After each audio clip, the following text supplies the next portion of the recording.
السلام عليكم ورحمة الله وبركاته، حبايب قلبي طلاب أولى ثانوي في كل مكان في مصر. معاكم مستر أحمد عاطف، وإن شاء الله يا أساتذة في الفيديو ده مع بعض هنحل أسئلة الدرس الأولاني في كتاب الامتحان، درس التفاعلات الكيميائية الخاصة بالماء ودورها في الطبيعة. ولكن قبل ما نبدأ الفيديو كده يا بطل، حابب أقول لك كلمتين. أول حاجة يا باشمهندس، اللي إحنا حابب أعرفك إن إحنا هنشرح منهج العلوم المتكامله كامل مجاني على قناه اليوتيوب. تاني حاجه، انزل اعمل لايك للفيديو ده عشان اللايك بتاعك بينشر الفيديو وبيساعد ان عدد كبير قوي من زمايلك يشوف الفيديوهات دي. تالت حاجه يا باشمهندس، انزل اعمل اشتراك في القناه، لان الاشتراك ده سعادتك اول ما بينزل لك محاضره سواء كانت شرح او حل اسئله بيجي لك اشعار او تقدر تشوفه قدامك، فتعرف على طول اللي احنا نزلنا فيديو سواء كان حل اسئله او كان شرح. جهز بقى يا بطل كوبايه القهوه الجميله بتاعتك كده عشان نبدا حل مع بعض، ويلا بينا نبدا. بسم الله والحمد لله والصلاه والسلام على خير خلق الله سيدنا محمد صلى الله عليه وسلم. والسلام. ابدا اول حاجه يا باشمهندس بحل اسئله على خصائص الماء. والسؤال الاولاني بيقول لك الشكل المقابل يوضح خليه حيه ما يدور التركيب اكس اللي هو جدار الخليه نفسه.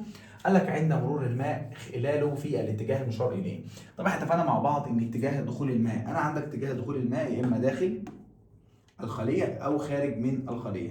لو انا اتجاه الماء عندي داخل الخليه، لو داخل الخليه يبقى انا عرفت انه بينقل ايه؟ الغذاء والاكسجين. طب لو خارج الخليه اهو بيخرج من الخليه، لو بيخرج عندك يبقى هو بينقل ايه؟ بينقل ثاني اكسيد الكربون والفضلات. تمام. انت عندك هنا داخل بينقل ايه؟ بينقل الغذاء وايه تاني؟ وغاز الاكسجين. صح الكلام ده؟ طيب انت عندك الاكس بقى وظيفته ايه؟ انه بيسمح بدخول الغذاء والاكسجين. تعال نشوف بقى الاختيارات. قال لك انتاج الطاقه لا. هل بيسمح بمرور المواد الغذائيه؟ ايوه، وتبقى دي الاجابه ايه؟ الصح. تعال نخش على السؤال الثاني كده مع بعض.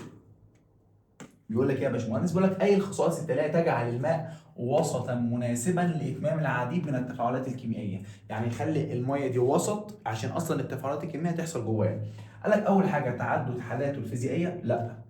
طيب قدرته على اذابه معظم مركبات الكيمياء؟ ايوه، لانك سعادتك عايز تعمل مثلا دلوقتي تفاعل كيميائي ما بين حمض الهيدروكلوريك وهيدروكسيد الصوديوم. هيدروكسيد الصوديوم ده ملح صلب، فباخده ادوبه في الميه بعد كده احطه على الحمض، فكده عملت تفاعل التعادل. فميزه الميه انها ليها قدره على اذابه مواد ايه؟ مواد كيميائيه، وبالتالي بقدر اعمل تفاعلات ايه؟ كيميائيه داخل الميه. جميل قوي. السؤال رقم 3 بيقول لك اي من مالي ليس وخلي بالك من كلمه ليس من خصائص الماء التي تدعم الحياه. ايه الخاصيه من الخصائص الاربعه اللي قدامك دي ما بتدعمش الحياه؟ اول حاجه قال لك قدرته على اذابه العديد من المركبات الكيميائيه. هل ده بيدعم؟ لو يبقى دي مش الاجابه، لو لا تبقى دي الاجابه. طب انه بيدوب العديد من المركبات، هل ده بيدعم؟ طبعا يا مستر احمد، ما هو لو ده بيدوب الغذاء والاكسجين وثاني اكسيد الكربون والفضلات يبقى اقدر ادخلها جوه الخليه واطلعها بره الخليه، يبقى دي بتدعم الكائنات الحيه ولا لا؟ بتدعم، يبقى دي مش تبعي. قال لك قدرته على المرور خلال الاغشيه، ما ده بيدعم الحياه، ما هو لو ما بيمرش خلال الاغشيه يبقى مش عارفين الحاجه. جميل قوي. قال لك قدرته على التحول من صوره الى اخرى. مستر احمد، هو قدرته انه يتحول مثلا من حاله السائله البخاريه من بخار لسائل، هل ده بيدعم الحياه؟ طبعا، ده زي اللي بيحصل في عمليه النتح في النباتات. الميه السائله اللي جوه النباتات بتطلع في عمليه النتح على هيئه بخار، فتتحول من الحاله السائله الى الحاله الغازيه. برضه في الانسان ساعتك لما بتيجي تشرب ميه، الميه الزياده دي بتخرج ازاي؟ بتخرج بطريقتين، عن طريق عمليه التنفس. ساعتك كنت بتطلع الايه؟ الزفير بتاعك بيطلع بخار الميه. مش بس كده، كمان عمليه التعرق. خلي بالك وانت بتحرق ساعتك انت بتطلع بخار ميه من المسام بتاع جلدك عشان نبرد الجسم. وبالتالي يا محترم، يبقى هل تحول الماء من الحاله السائله للحاله الغازيه او قدرته على التحول من صوره الى اخرى ده بيدعم الحياه؟ طبعا بيدعم الحياه. طب قال لك قدرته على التفاعل مع بعض المركبات الكيميائيه دون الاخرى، هل ده بيدعم الحياه؟ لا. هنا بقى لا. فالاجابه هتبقى ايه؟ الاجابه عندنا هتبقى د. السؤال اللي بعده بقى هنخش بقى على ايه؟ الاغلفه. جميل قوي. هنتكلم عن الغلاف المائي. حلو. قال لك اي الاشكال التاليه يعبر عن النسبه المئويه للماء في الكره الارضيه. طبعا الماء 70 في الايه؟ 70%. طب تعالى نشوف. قال لك مياه مالحه ومياه عذبه. لا يا عم، انا بتكلم عن المياه في الكره الارضيه بشكل عام. طب ده 70% ميه وده اليابس 30؟ برضه لا. طب هبص، اليابس الجزء الصغنون ده 30% والماء 70%، هل دي الاجابه؟ ايوه، تبقى دي الاجابه. جميل قوي. يبقى قال لك ايه؟ قال لك يعبر عن النسبه المئويه للماء في الكره الارضيه. جميل قوي. تعالوا بقى للسؤال رقم 5. بيقول لك ما حالات الماده التي يتواجد عليها الماء في اغلفه كوكب الارض؟ طبعا بيتواجد في الصلب والسائل والايه؟ والغازي. في الصلب في شكل الثلج، وفي السائل اللي هو المياه والبحيرات وهكذا، والغاز اللي هو بخار الايه؟ بخار الماء. السؤال اللي بعده سؤال رقم 6 بيقول لك ما النسبة التي تمثلها البحار والمحيطات والبحيرات الملحية من إجمالي المساحة التي تشغلها المياه السائلة على الأرض؟ صلى عليه وسلم فيه. طبعا اتفقنا مع بعض إن المياه المالحة 97 والعذب 3%. فكل كلامه هنا بص بحار والمحيطات والبحيرات الملحية بيتكلم عن المالح، مالح يبقى كام؟ 97 والعذب 3%. حلو. قال لك سؤال رقم 7 بيقول لك أي مين مالي يمثل أعلى مصدر لنسبة الماء على سطح الأرض؟ إيه هو أعلى مصدر لنسبة الماء على الأرض؟ طبعا المحيطات هي أكبر مساحة لمين؟ للمياه على سطح الايه؟ على سطح الارض. جميل قوي. اللي بعده السؤال رقم 8 بيقول لك يا باشمهندس ما النسبه التقريبيه التي يشكلها الماء بالنسبه لليابس من سطح الارض؟ الماء بالنسبه لليابس. احنا كنا قايلين مع بعض يا شباب ان الميه بتاعتي 70% والباقي 30%، صح؟ فتقدر تقول ان دي ضعفين دول بالتقريب، خلي بالك احنا بنتكلم على تقريب، او عامه ال 70 اكبر من 30، صح؟ فقال لك بص النسبه التقريبيه التي يشكلها الماء بالنسبه لليابس، يعني هعمل كده فوق ماء وتحت يابس اهو، اللي اتذكر الاول الماء والتاني يابس، فانا بقول لك 70% ماء و30% يابس، يبقى لازم اللي فوق اكبر من اللي تحت. بص كل اللي فوق اصغر اصغر اصغر اصغر، مفيش الاجابه ديت. فانت ممكن تشتغلها بذكاء، تشوف ايه اقرب حاجه، او تشتغل بنفس الطريقه اللي بقول لك عليها، ماء على يابس يبقى كبير على صغير، 2 على 3 مفيش غيرها. السؤال اللي بعده رقم 9 بيقول لك ايه يا باشمهندس؟ بيقول لك اي الاشكال البيانيه التاليه تمثل توزيع المياه بصوره تقريبيه في الغلاف المائي على كوكب الارض؟ حلو. مياه مالحه انت بتتكلم كده في 97%، جميل قوي. ومياه عذبه انت بتتكلم المياه العذبه، خلي بالك بيتكلم عن المياه العذبه بشكل عام، بتتكلم كده على 3 في ايه؟ 3%. والجليد 2%، صح؟ صح. صلي بقى على النبي كده وركز معايا. بص يا استاذ، طيب انا دلوقتي لما يجي بيكلمك على الجليد، الجليد بالنسبه لكله 30%. حلو. طيب مستر احمد، نعم، انت عندك دلوقتي النسبه اللي عندك، اول حاجه الملح 97، فاحنا عايزين الملح تبقى اكبر حاجه اللي باللون البينك، فين؟ مفيش غير دي اهي، اكبر حاجه عندك اللي هي كام؟ 97 في الايه؟ 97%. حلو. طيب مستر احمد ادي ال 97، بص انت قريب اهو. طيب ايه ده؟ هو ليه الجليدي اكبر من المياه العذبه؟ صلي على يشفع فيك. هو انت هنا في كتاب الامتحان احنا يعني نطلب منه تعديل بسيط، ليه؟ انت قول هنا، قول لي المياه ليه اللي هي العذبه، ليه السائله، ما تقوليش عذبه وبس، لان السائله 1%، لان المياه العذبه 3%. المياه العذبه بتنقسم لحاجتين، اول حاجه عندك اللي هو الجليد وده بنسبه 2%، ماشي. تاني حاجه عندنا اللي هو مين؟ عندك اللي هو السائله اللي هي بقى الانهار والبحيرات العذبه والمياه الجوفيه، دي بتمثل 1%. فلما اتكلم على مياه عذبه بشكل عام، انا كده المياه العذبه قصدي بيها الجليد وقصدي بيها المياه السائله في نفس الوقت اللي هي الانهار والبحيرات والكلام ده. فاحنا ممكن نقول ان ده مثلا تصحيح من كتاب الامتحان، ممكن ايه يعدله في الاسئله كمان شويه قدام يعني. تمام؟ فدي تبقى الاجابه ان ايه؟ المياه الجليد يكون اعلى من المياه العذبه. بص يعني تقريبا الضعف، عشان دي بنسبه 2 ودي بنسبه ايه؟ 1، فبص تحس ان دي ضعف دي. جميل. ده بالنسبه لسؤال رقم كام؟ 9. نيجي للسؤال رقم 10 بيقول لك من الشكل المقابل الذي يمثل مساحه سطح الارض. قال لك تمثل المنطقة الممثلة بالحرف واي، دي ايه؟ دي اكيد يابس، واضح قوي، يبقى اكيد ده اكيد ال 70% وده ال 30% اليابس، يبقى اكيد دي مين؟ دي اليابس. قال لك اي مما يلي يمكن، ده سؤال 11، اي مما يلي يمكن ان يمثل نسبة الغلاف الجليدي من الغلاف المائي؟ جميل قوي. صلي على النبي كده وركز معايا. احنا عارفين ان الجليد بيمثل كام في المية؟ بيمثل 2 في الايه؟ في المية من الغلاف المائي كله. احنا اتفقنا مع بعض عندنا 97% ده مالح، والعذب عندنا 3%. ال 3% دول 2% جليد والباقي ايه؟ انهار وبحيرات والكلام السائله دي. حلو قوي. تعالوا سؤال رقم 12 بيقول لك ايه؟ بيقول لك المسطحات المائيه في مصر تتمثل في ايه؟ بص مصر اتفقنا مع بعض في عندي فيها بحار، ركز معايا، بحار، وعندنا الخليج او الخليجان او الخليج بشكل عام اللي هو خليج العقبه وخليج السويس، وعندنا فيها محترم الانهار والبحيرات، وعندنا ايه تاني بس؟ جميل قوي. طبعا عندنا مياه جوفيه، ولكن ده مش من الحاجه المميزه في مصر. خلي بالك من النقطه عشان تركز معايا، في مياه جوفيه في مصر ولكن بقول لك ايه المميز في الغلاف المائي الموجود في مصر او المياه الموجوده في مصر او مصادر المياه الموجوده في مصر. عندنا البحار والبحيرات العذبه والانهار، وعندك الخليج العقبه وخليج السويس. جميل قوي. فقال لك المسطحات المائيه في مصر تتمثل في ايه؟ فتركز قوي من النقطه دي كده معايا. قال لك النهر والمحيطات، لا، مصر ما بتطلش على اي محيط. قال لك نهر وبحيرات وبحار، نهار، بحيرات عذبه او مالحه موجوده، والبحار قال لك بحيرات ومياه جوفيه، لا، يبقى دي مش تبعنا. قال لك طبعا الايه هو الخليجان ايه معانا. قال لك نهر وبحار ومياه جوفيه برضه لا، فالاجابه هتبقى ايه؟ ب. فتركز قوي في النقطه ديت، هي مصر فيها مياه جوفيه ولكن مش من المميزات بتاعتنا في الايه؟ في المسطحات المائيه. سؤال رقم 13 بيقول لك يا هندسه اي العبارات، طبعا احنا كده بنتكلم على دوره المياه في الطبيعه عشان تبقى واخد بالك، دوره المياه في الطبيعه كده دخلنا على الدوره الهيدرولوجيه. بيقول لك ايه؟ اي العبارات التاليه لا تنطبق على دوره الماء في الطبيعه، لا تنطبق. حلو. قال لك اول حاجه تشمل حركه الماء خلال العديد من المسارات. قال لك لا تنطبق. ولا الكائنات الحيه لها دور في استمراريتها، ولا تحافظ على ثبات سطح الارض، ولا تشكل نظاما مغلقا تقريبيا. صلى عليه يشفع فيك، عليه افضل الصلاه والسلام. بص يا هندسه، اول حاجه هتشمل حركه المياه خلال العديد من المسارات. تشمل كده اللي اتفقنا مع بعض انها بتمشي في مسارات في التربه المساميه والصخور الرسوبيه. فدي كده مش معايا ليه؟ بصراحه قال لك لا تنطبق.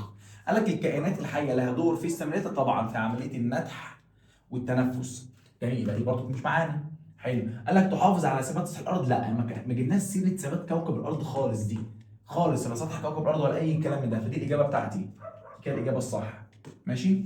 حلو. قال لك تشكل نظاما مغلقا تقريبيا. ايوه، عشان اتفقنا مع بعض ان انت عندك الماء السائل بيحصل له عمليه تبخير يكون سحب، بعد كده السحب يحصل لها تكثيف، بعد كده يحصل لها عمليه تساقط، بعد كده مستر احمد تجميع في مسارات وترجع لماء سائل تاني. فده يعتبر نظام ايه؟ نظام مغلق تقريبا. جميل جميل. يبقى دي برضو ايه؟ مش تبعنا.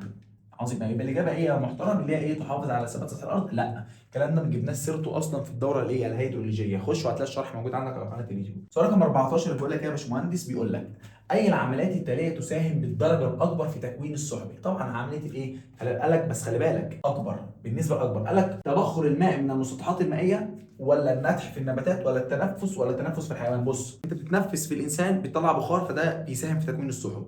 النباتات بتحصل لها عمليه النتح برضه بيساهم. طب عندك تبخر ماء المسطحات برضه بيساهم، بس بص قال لك ايه؟ قال لك بالدرجه الاكبر. يبقى اكيد مين؟ اكيد البحار والبحيره والمحيطات والمسطحات المائيه الكبيره هي اللي طبعا بتساهم بشكل ايه؟ بشكل اكبر.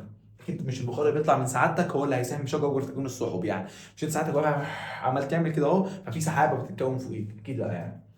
سؤال 15 بيقول لك ايه؟ اي العمليات التاليه قد تكون مصدر مباشر للمياه الجوفيه؟ ايه يا مستر احمد الكلام ده؟ طبعا تسرب الايه؟ تسرب المياه. عشان اتفقنا مع بعض التسرب بيحصل خلال الصخور الرسوبيه والتربه المساميه، وبيتكون عندك الابار والعيون والكلام الحلو ده. باقي العمليات قد تكون مصدر مباشر للمياه الجوفيه. بخار الماء لا، التنفس في الانسان لا، النتح. خلي بالك كل دول مصدر لتكوين السحب، مصدر لتكوين الايه؟ السحب.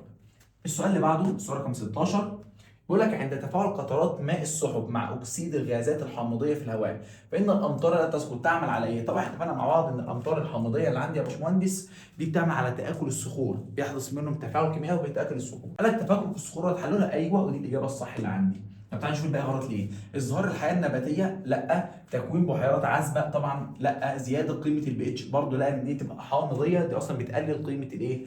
البي اتش. سؤال 17 بيقول لك يا باشمهندس ما العمليه التي يفقد فيها النبات جزء من محتواه المائي الى الغلاف الجوي؟ طبعا ادام نبات يبقى نتح، لو انسان يبقى تنفس.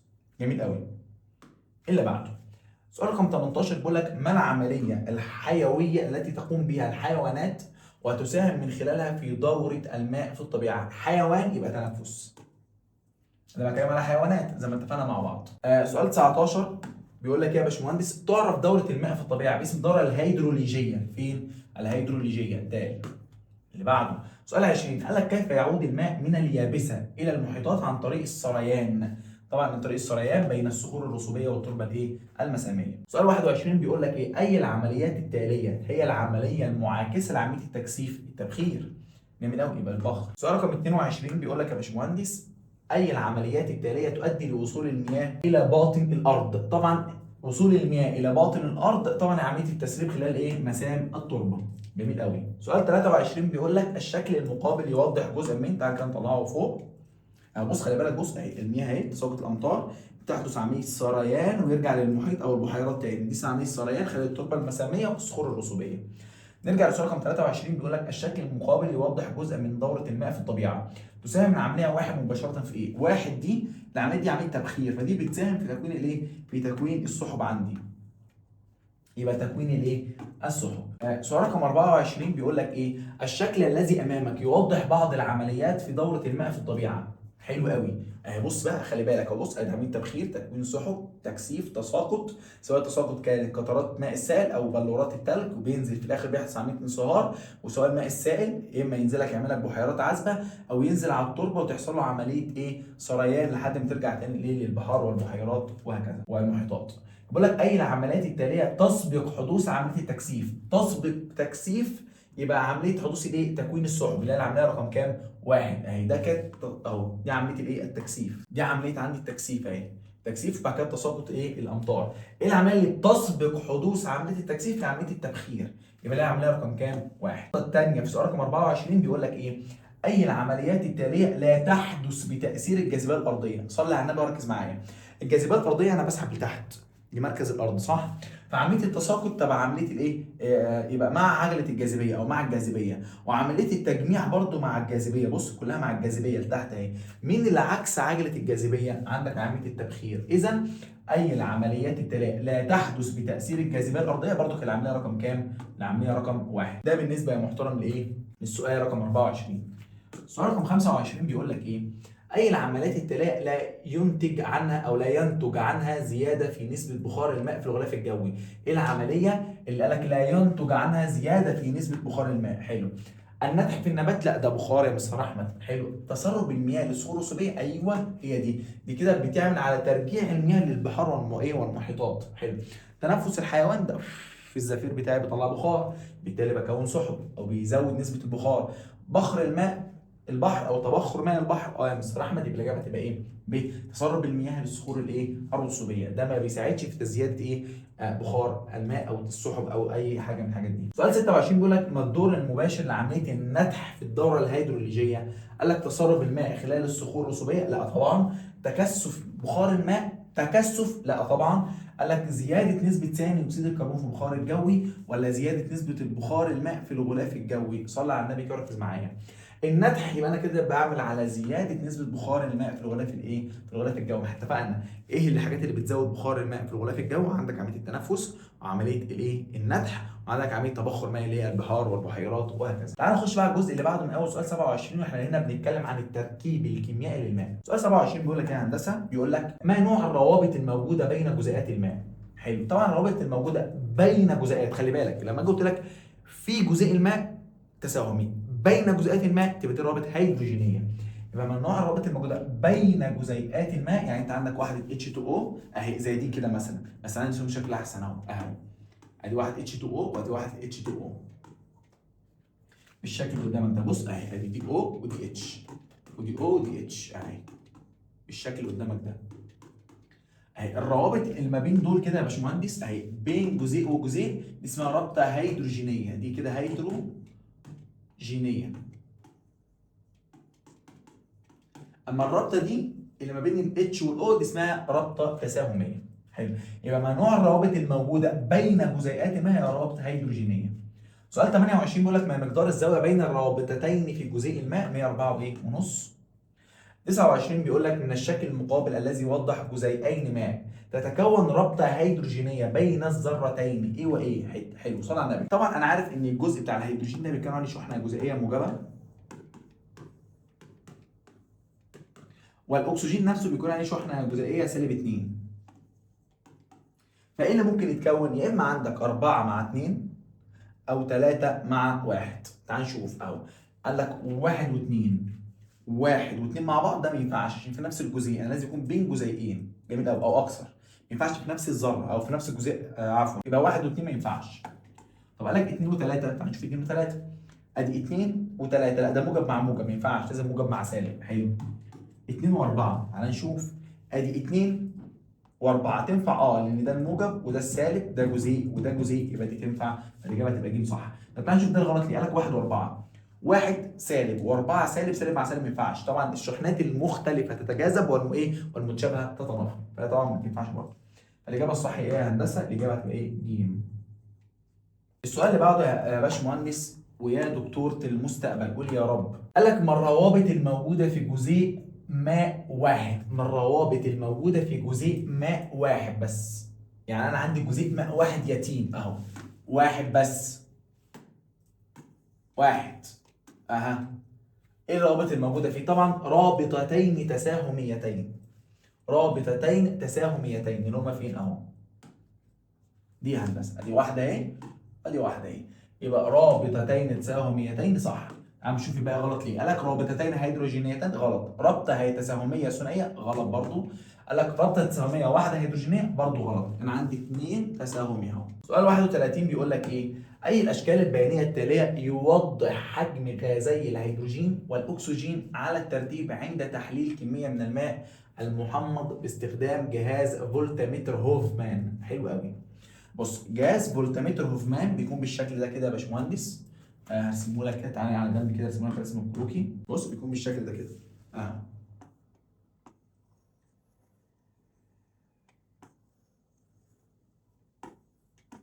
بيكون بالشكل ده كده.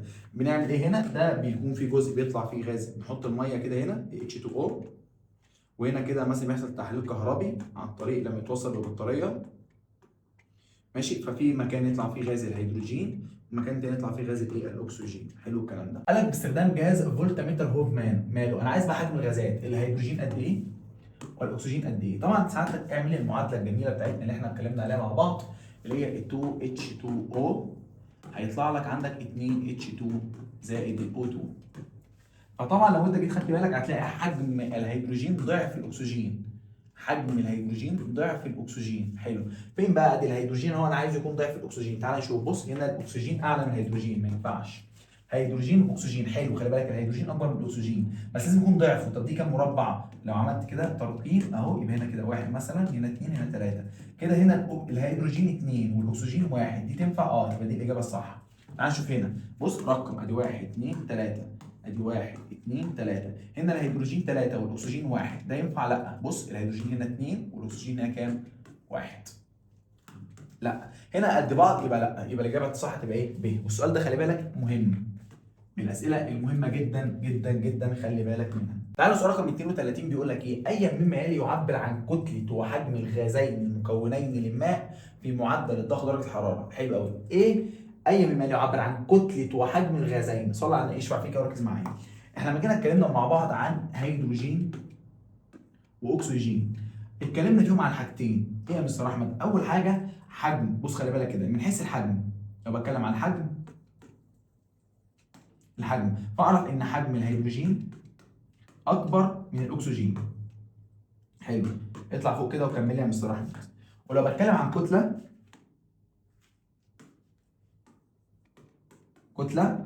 بعرف ان الاكسجين اكبر من الهيدروجين في الكتله.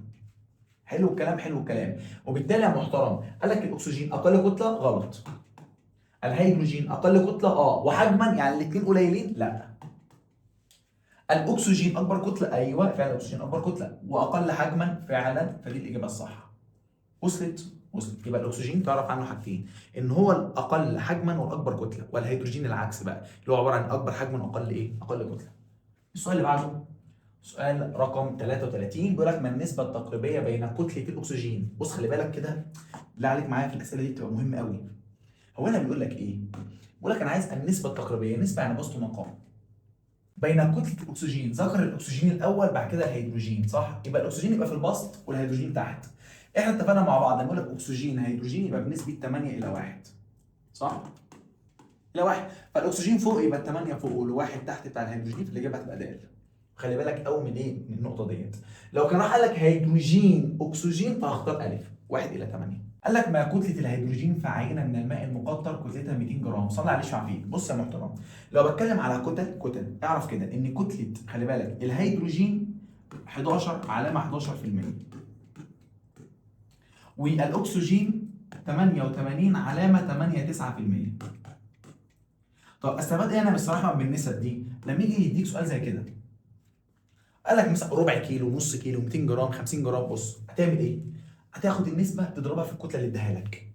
يعني على الاله هتعمل كده، هتقوم عامل ايه؟ جايب النسبه دي واضربها في الكتله اللي اديها لك. فده اللي هنعمله، هنجيب الاله اهي، ادي الاله اهي، صح؟ حلو. هو قال لك 200 جرام، ادي 200 جرام في النسبه بتاعت الهيدروجين، كتله الهيدروجين 11 علامه 11 في المية، شفت؟ قفل قوس، عملت علامه في المية، بيساوي الرقم اللي طلع دي الاجابه 22 علامه 22، بس دي الاجابه بتاعتي. وصلت؟ يبقى لما يجي يديك كتله او حجم ايا كان، خلي بالك بقى لو بيتكلم عن حجم يبقى انت عندك بقى نسبه للحجوم، عندك كتله يبقى عندك نسبه للكتله، واشتغل بنفس الطريقه بالظبط. وصلت؟ تعال نخش بقى على الجزء اللي بعده يا باشمهندس، واللي بيتكلم فيه عن الخواص الكيميائيه للماء. قال لك ترجع قطبيه جزيء الماء الى اختلاف ايه؟ طبعا اختلاف السالبيه الكهربيه. القطبيه دي ناتجه عن الاختلاف، ومش اي اختلاف، ده الاختلاف الكبير في السالبيه الكهربيه. لان انت عندك جزيء كبريتيد الهيدروجين اللي هو ال H2S، ده محترم في اختلاف في السلبيه، في اختلاف في السلبيه، ولكن الاختلاف ده مش كبير، عشان كده مش بيكون قطبيه. اما الميه عندك اللي هي ال H2O كان في اختلاف كبير في السالبيه الكهربائيه بين الاكسجين والهيدروجين. الاكسجين كان قوي جدا والهيدروجين كان ضعيف، عشان كده نتج عنه القطبيه. اما الكبريت مش قوي قوي زي الاكسجين، عشان كده ما كونش قطبيه. جامد قوي. يبقى ترجع قطبيه جزيء الماء الى اختلاف السالبيه الكهربائيه لذرتي العنصرين، فعلا دي الاجابه الايه؟ الصح. طبعا مش نوع روابط، لان كده كده اصلا كبريتيد الهيدروجين كان تساهمي زيه زي الميه، ولكن ما كانش فيه ايه؟ ما كانش بيكون اصلا روابط هيدروجينيه ولا اي حاجه، ما ده تساهمي ده تساهمي، ده كان فيه قطبيه وده ما فيش قطبيه، ولا الحجم ولا الكلام ده.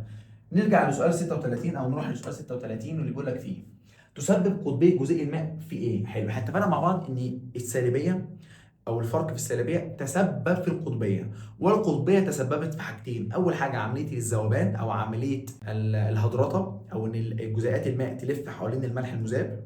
جميل. تاني حاجه يا محترم غير عمليه الاذابه هي الرابطه الهيدروجينيه. يبقى الرابطه القطبيه تسبب في حاجتين، الذوبان وايه تاني يا محترم؟ والقطبيه. يبقى تسبب قطبيه جزيء الماء في ايه؟ في ذوبان كثير من المواد فيه. طبعا دي الاجابه الايه؟ الصح اللي هتبقى اصلا موجوده عندي بدون اي نقاش.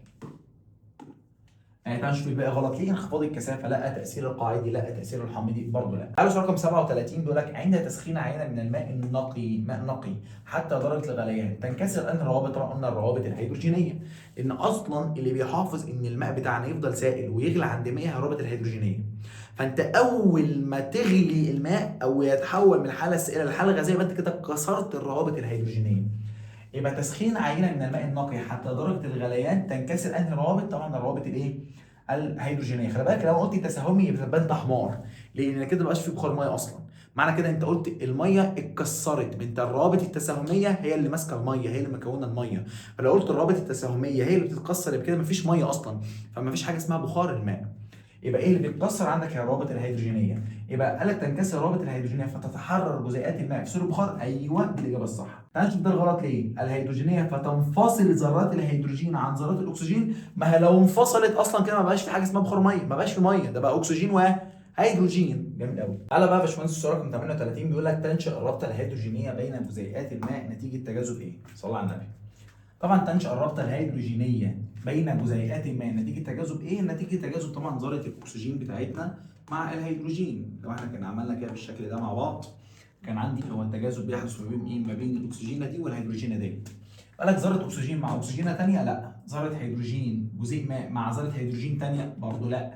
ذرة أكسجين جزيء ماء مع ذرة هيدروجين جزيء ماء آخر؟ أيوه ودي الإجابة الإيه؟ الصح. طب نشوف الأخيرة غلط ليه؟ قال لك ذرة أكسجين مع هيدروجين بس في نفس الجزيء، يعني الاكسجينه دي هتنجذب مع الهيدروجينه دي؟ لا الكلام ده كان غلط، فاكسجينه مع هيدروجين الجزيء تاني. حلو. تعالوا سؤال رقم 39 واللي بيقول لك فيه ما سبب تكوين روابط هيدروجينيه بين جزيئات الماء؟ طبعا السبب ايه؟ ان السالبيه الكهربائيه بتاعت الاكسجين اعلى من السالبيه الكهربائيه بتاعت الايه؟ الهيدروجين. اللي بعده قال لك اي مما يلي يعبر عن النسبه المئويه الحجميه لكل من الهيدروجين والاكسجين على الترتيب عند التحليل الكهربي للماء؟ صلى على النبي. بص يا استاذ انا بقول لك نسبه مئويه عن هيدروجين واكسجين، هيدروجين واكسجين يبقى هتبقى 66 علامه 67 و33 ايه؟ علامه 33%. الاجابه ب. هتقول لي ايه النسبه دي؟ ما انا اقول لك صلى على النبي. لو احنا قلنا بنتكلم قبل كده عن كتله، يبقى الكتله بتاعتك حاجتين. خلي بالك يا اما تيجي تقول لي اكسجين هيدروجين، لو كتله يبقى هنتكلم 8 الى 1، او هتيجي تقول لي غير ال 8 الى 1 هتقول لي عباره عن ايه؟ هتقول لي عباره عن 88 علامه 89%، تيجي تقول لي هنا 11 علامه 11%. طب لو بتكلم بقى مش كتله، بتكلم على حجم، عندك O2 H2 هيبقى عندك بنسبه 2 الى 1. جميل قوي. و66 علامه 67، والناحيه الثانيه الى 33 علامه 3%. صعب الكلام ده؟ لا يا باشمهندس جميل قوي. طبعا 3 ايه في المية. ده بالنسبه لحته الكتل والايه والحجوم. نخش على السؤال اللي بعده، السؤال رقم 41 اللي بيقول لك فيه الشكل المقابل يوضح تركيب جزيء ما. اي الذرات التاليه تحمل شحنه موجبه جزيئيه. موجبه جزيئيه طبعا هو هتبقى 2 وايه و3. ده الموجب الايه الجزيئي. وطبعا الاكسجين سالب ايه سالب 2. يبقى عندنا 2 وايه و3. فين 2 و3 يا مستر احمد؟ اهي ج. 42 بيقول لك ان الشكل المقابل كما عدد الروابط الهيدروجينيه والتساهميه على الترتيب بين هذه الجزيئات وذراتها. عايز عدد، خلي بالك، كما عدد الروابط الهيدروجينيه والتساهميه على الترتيب بين هذه الجزيئات وذراتها. جميل قوي، صلي على النبي كده وركز معايا. عندك كام رابطه تساهميه؟ بص، عندك اللهم صل على سيدنا محمد 10 تساهمي. عد كده 1 2 3 4. اصل لك حاجه، هم 5 صح؟ 1 2 3 4 5. 5 والواحده فيها 2 تساهمي، يبقى عندك 10 تساهمي. حلو، يبقى قال لك اول حاجه مع عدد الروابط الهيدروجينيه والتساهميه. التساهميه رقم 2. حلو، يبقى الاجابه دي ده كده التساهمي. اللي قال لك اول حاجه الهيدروجيني، فده اللي هيتكتب الاول. حلو حلو، فدي طبعا هيدروجين 10 لا، ودول ما فيهمش عشرات يبقى غلط، فالاجابه هتبقى ايه؟ دي. طب الهيدروجين قد ايه؟ 4 واضح، ادي 1 2 3 4. يبقى عندك 4 هيدروجيني اهو، 1 2 3 4، وعندك 5 جزيئات والواحده فيها 2 تبقى 5 ب 10، يبقى 10 ايه تساهمي.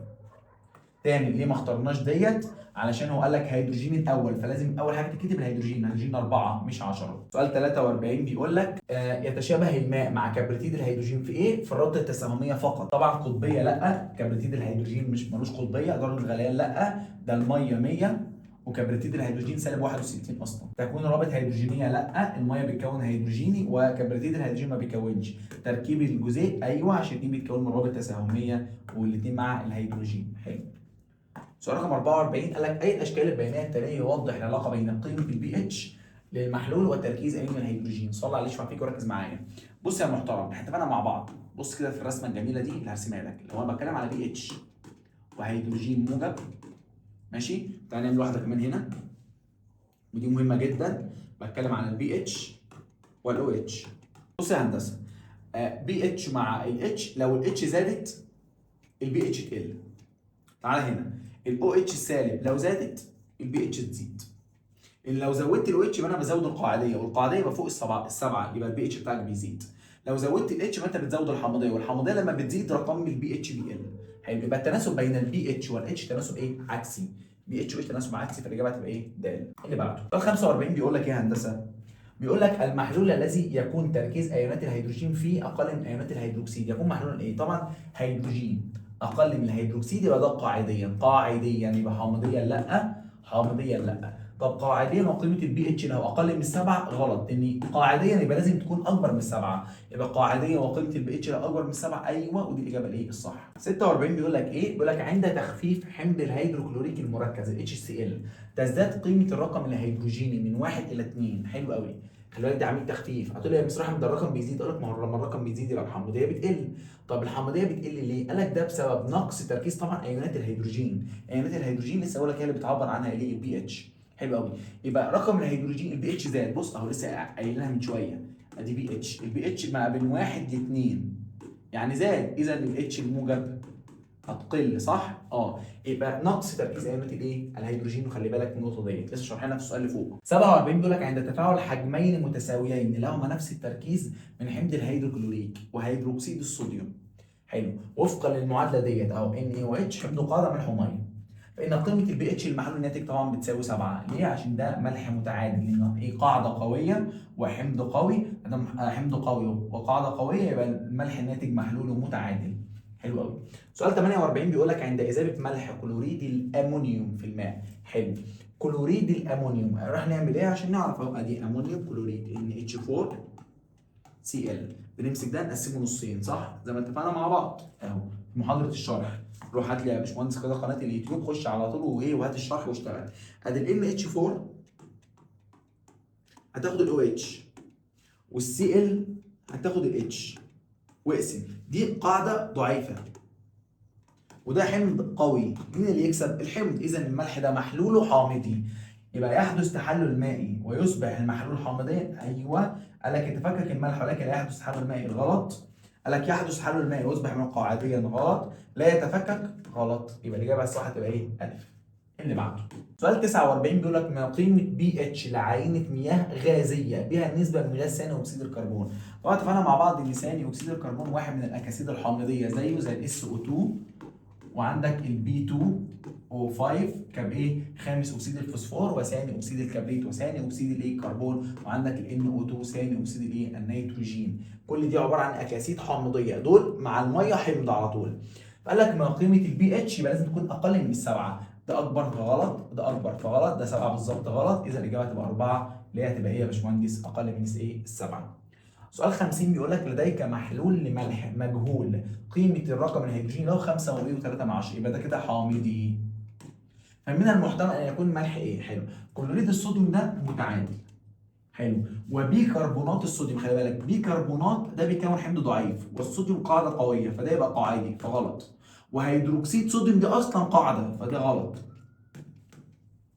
كلوريد الامونيوم ايوه لسه عاملينها من شويه فوق اهي، ودي كانت عباره عن ايه؟ حامضي، فدي تنفع ليه؟ عشان البي اتش بتاعك اقل من السبعه. بيقول لك ايه في سؤال 51 اي المحاليل التاليه متساويه التركيز. حلو.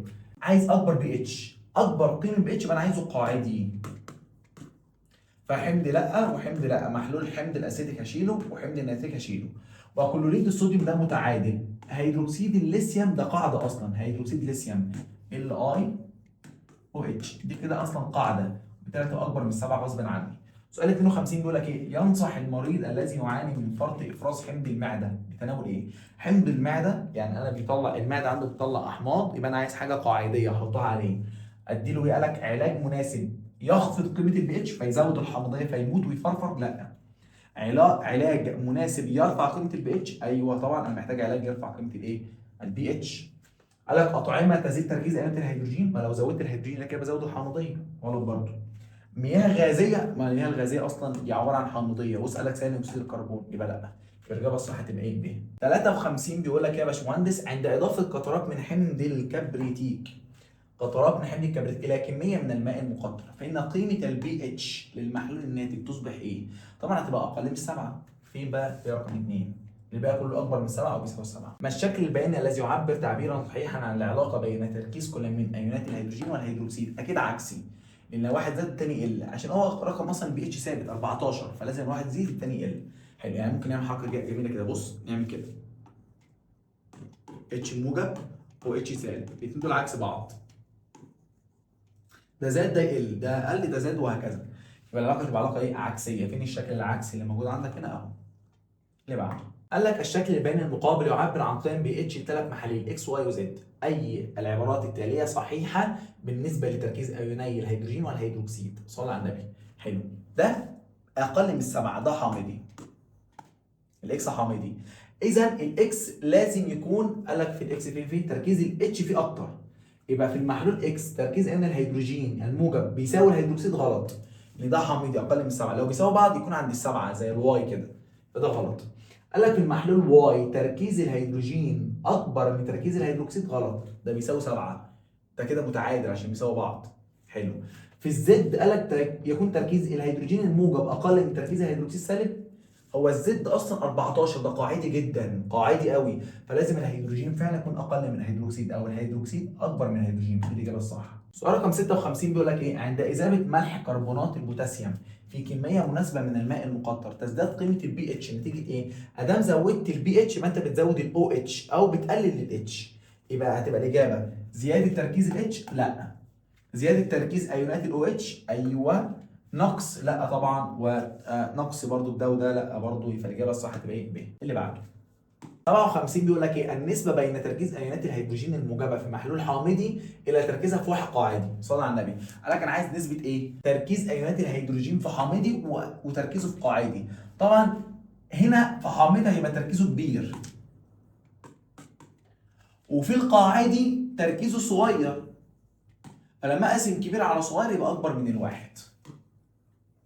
جامد قوي. يبقى كبير على صغير اكبر من واحد. بيقول لك انا عايز احسم ايه؟ واحد حامضي الاتش في حامضي على الاتش الموجب في قاعدي. اكيد وجوده في الحامضي هيبقى اكبر من وجوده في القاعدي، يبقى كبير على صغير هيبقى اكبر من ايه؟ اكبر من الواحد. وده سؤال خلي بالك حلو وفكره حلوه قوي. سؤال 58 بيقول لك ايه؟ عند اذابه ملح بيكربونات الصوديوم في الماء يصبح محلول ايه؟ طبعا لسه قايلين من شويه البيكربونات الجزء بتاعها حمض ضعيف والصوديوم قاعده قويه، يبقى ده قاعدي. لو جيت اشتغلتها تبقى ان ايه اتش سي او 3. فلو انت جيت حطيت لي ال ان اي او اتش قاعده قويه، ولل HCO3H هتبقى H2CO3 حمض ضعيف، فده حمض ضعيف قاعده قويه اللي بيكسب ايه؟ القاعده، هيبقى قاعدي.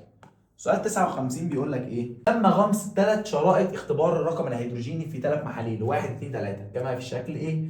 المقابل، اي الاختيارات التاليه صحيح؟ حلو. ده واضح انه حامضي، قاعدي، 3 متعادل من حيث الالوان. حلو قوي. قال لك محلول واحد عباره عن ايه؟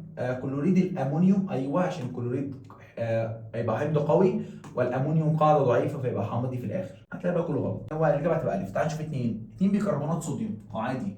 فعلا بيكربونات لسه قايلين من شويه بيكون حمض ضعيف والصوديوم قاعده قويه فتبقى صح. 3 المتعادل كلوريد صوديوم فعلا كان متعادل، فالاجابه هتبقى ايه؟ الف. اللي بعده. تعالى بقى يا هندسه للسؤال رقم 60. ايوه احنا وصلنا للسؤال رقم 60 مع بعض، فهو كده معايا. بيقول لك اي مما يلي تؤدي اضافته لعينه من ماء البحر الى خفض قيمه البي اتش، اقل قيمه البي اتش، يبقى انا عايز حاجه تحمض ماشي. قال لك اهو يؤدي اضافته لعينه من ماء البحر الى خفض قيمه البي اتش. حلو قوي. طبعا ملح كلوريد صوديوم ده متعادل، ومياه جوفيه قاعديه هتزود البي اتش. ملح بيكربونات الصوديوم ولا الماء المقطر؟ صلى على النبي. لو بتكلم على بيكربونات الصوديوم خفض قيمه البي اتش، يبقى انت كده عايز حاجه فيها هيدروجين زياده. ملح بيكربونات الصوديوم ده هيبقى قاعدي، يبقى ده كده اصلا مش هيعمل على خفض قيمه البي اتش، ده هيزود بي اتش. فالاجابه هتبقى عندك الماء الايه؟ المقطر، اللي هي هتبقى رقم كام؟ 7. قول لي ليه؟ صلى على النبي. انت عندك يا محترم اول حاجه ماء البحر بتاعك بيكون ما بين، اللهم صل على سيدنا محمد، السبعة ونص ماشي، وعندك ايه تاني؟ والتمانية 4/10. فلما انت تيجي تحط لي ماء مقطر اللي هو اصلا بسبعة، يبقى انت كده بتوصل له القاعدي ده للسبعة، يعني انت بتقلله بقى بتوصله 7. فانا كده بخفض قيمه فعلا البي اتش، ان ماء البحر من 7.5 ل 8.4، فخلي بالك من الحته ديت.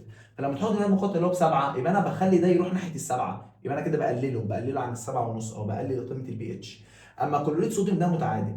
مياه جوفيه يبقى انت كده اصلا المياه الجوفيه بتبقى قاعديه. ملح بيكربونات صوديوم انا كده بزود برفع لفوق. تمام. السؤال رقم 61 بيقول لك ايه يا باشمهندس؟ اي الاشكال البيانيه التاليه تعبر عن قيم البي اتش لعينات مياه ماخوذه من ماء بحر، ماء عذب، ماء مقطر؟ حلو. صلى على النبي. ماء بحر عندك من 7.5 لكام؟ ل 8.4 سائلين من شويه. الماء العذب ده بيكون يا محترم اللهم صل على سيدنا محمد من 6.5 الى 8.5. والماء المقطر بيكون 7. حلو. فاحنا ممكن نشتغل على الحاجات اللي احنا عارفينها. هو الماء المقطر بالاورنج 7. فين الماء الاورنج بالسبعه؟ فين اللهم صل على سيدنا محمد. بص الاورنج هنا عند 2 ما ينفعش، وهنا ما شاء الله اللي هو الماء المقطر بص وصل لل8 برضه ما ينفعش، وهنا ده ما ينفعش، فدي الاجابه الصح. حلو. بص لو انت جيت بصيت هتلاقي الاورنج بص جاي عند ال7. حلو. وبرضك عندك اللون الاخضر ماء العذب. طب ما الماء العذب اصلا سالين من شويه من كام؟ من 6.5 ل 8.5، فانت هيلعب في رينج برضه السبعات اهي 6.5. فهم كلهم قريبين من بعض. حتى نبص التاني فين اللي هو قلنا عليه من كام لكام؟ في ماء بحر مع عذب ومقطر، او ماء البحر اللي هو من كام؟ من 7.5 ل 8.4. اهو بص هتلاقيه في الثمانيات اهو.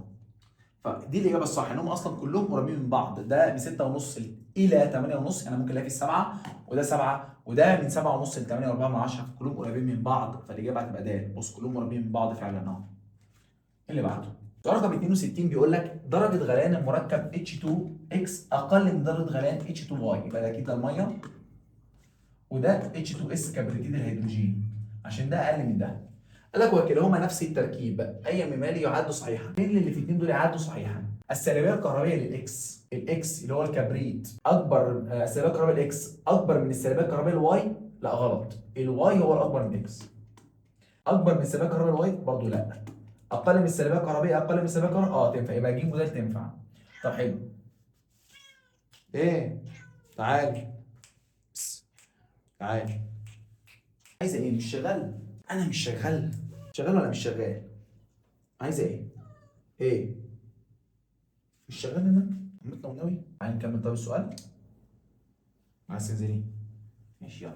قال لك اقل من السالبيه الكهربائيه للواي. تعال نشوف. احنا قلنا هو اقل من السالبيه الكهربائيه للواي. شيكا ضيعت علينا ليه تركيز السؤال. نكمل. قال لك بقى قطبيه المركب H2Y. طبعا قطبيه المعلم ده اكبر من قطبيه المركب H2X. ده اصلا ما فيهوش قطبيه. يبقى الاجابه هتبقى ايه؟ د. فعلا السالبيه الكهربيه للاكس اقل من الواي عشان ده كبريت وده اكسجين. حلو. وطبعا ده اللي فيه قطبيه اعلى، فقطبيه المركب بتاع الواي H2Y اللي هو الميه هيبقى اكبر من H2X. ده بالنسبه لسؤال رقم كام؟ 62. تعال نخش على سؤال رقم 3 وايه؟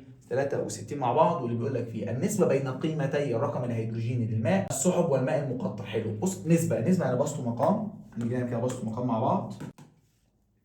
قال لك ماء السحب، سحب يعني حامضي، وانا بتكلم خلي بالك على البي اتش. حلو حامضي. والرقم ماء المقطر ده متعادل، بس انا بتكلم على بي اتش. انا عايز بي اتش حامضي على بي اتش قاعدي على بي اتش متعادل. حلو. صل على النبي. هات اي ارقام. حامضي يعني اقل من السبعه، قول 5. والمتعادل 7. 5 على السبعه اقل من الواحد، يبقى اقل من الواحد. ليه؟ عشان مقسم صغير على كبير. الاجابه تبقى الف. سؤال 64 بيقول لك ايه؟ من قراءة الجهاز اللي امامك ده. حلو. اللي قارئ 1257. القطه اتقلب الدنيا بره. قال لك من قراءة جهاز البي اتش بالشكل المقابل نستنتج ان المحلول يحتمل ان يكون ايه؟ طبعا قاعدي يعني عشان ده 1257 يبقى يحتمل ان يكون ايه؟ قاعدي. مين القاعدي في دول؟ حمض الهيدروكلوريك لا. ماء البحر ممكن. ماء النهر محلول هيدروكسيد الصوديوم. صلى على النبي.